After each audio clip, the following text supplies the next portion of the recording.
और आज भी बहन जी पूरे हरियाणा प्रदेश के अंदर घूम घूम करके जनता को संबोधित कर रही है।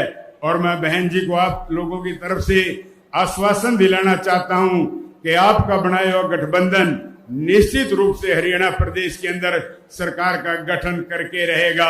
आपका आशीर्वाद निरंतर यदि बना रहा तो आपके आशीर्वाद से अभय सिंह चौटाला जी हरियाणा प्रदेश के मुख्यमंत्री बनेंगे और एक चमार जाति का व्यक्ति हरियाणा प्रदेश के अंदर उप मुख्यमंत्री का स्थान ग्रहण करेगा।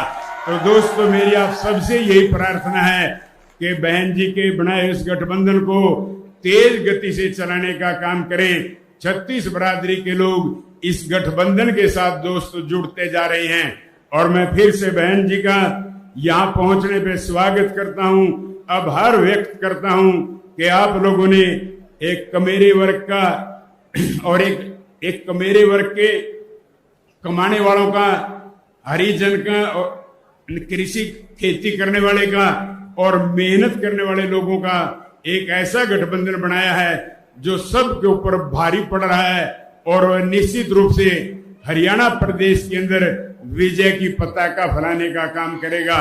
और मैं इधर SC/ST क्यों बोल रही हूँ, शेड्यूल कास्ट और शेड्यूल ट्राइब्स, क्योंकि संविधान में जो दलित वर्ग के लोग हैं तो संविधान में दलितों के लिए तो हरिजन लफ्ज का इस्तेमाल नहीं किया गया है, बल्कि अनुसूचित जाति व जनजाति लफ्ज का इस्तेमाल किया गया। मैं चाहूंगी इन लोगों के जो पूर्व स्टेट अध्यक्ष हैं तो मेरे ख्याल वो भारतीय संविधान को जरूर स्टडी करें, पढ़ें और ये देखें कि अनुसूचित दलितों के लिए क्या लफ्ज इस्तेमाल किया गया है। तो मुझे क्या लगता है ये बाबा साहब के बारे में इनको जानकारी है, लेकिन ये भी जानकारी लेनी चाहिए कि SC/ST के लिए क्या लफ्ज इस्तेमाल किया गया है।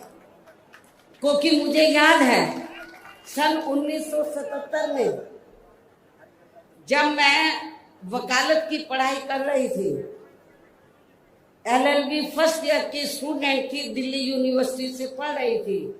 1977 में जनता पार्टी की सरकार बनी और इन्होंने वोट क्या कह के लिया था कि हम स्वर्गीय श्री बाबू जगजीवन राम जी को देश का प्रधानमंत्री बनाएंगे, जिसको कांग्रेस ने नहीं बनाया। कांग्रेस ने भी नहीं बनाया जिनको, और जनता पार्टी ने भी नहीं बनाया 77 में।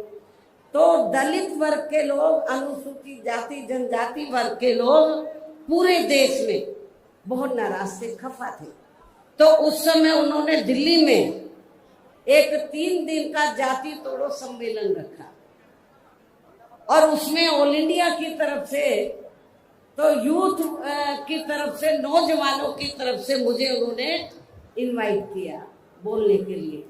और जब मैं उस सम्मेलन में बोलने के लिए गई तो वहां पर जितने भी जनता पार्टी के नेता थे तो वो बार बार हरिजन हरिजन इस्तेमाल कर रहे थे।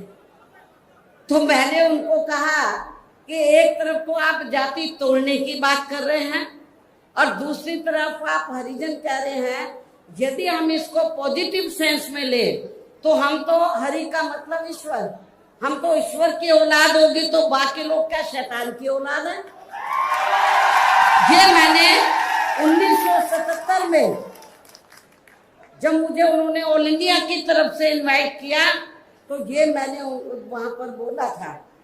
तो उधर ही जो जनता पार्टी के जो नेतागण लोग थे उन्होंने माफी मांगी और कहा कि मैंने बोला कि आपको आप सरकार संविधान से चलती है और संविधान के हिसाब से आप लोगों को जो वीकर सेक्शन के लोग हैं तो उनको अनुसूचित जाति जनजाति और अन्य पिछड़ा वर्ग बोलना चाहिए, तो ये ज्यादा बेहतर होगा। उनको रियलाइज करना पड़ा और ये कहना पड़ा कि बहन जी जो बोल रही है वो सही बोल रही है।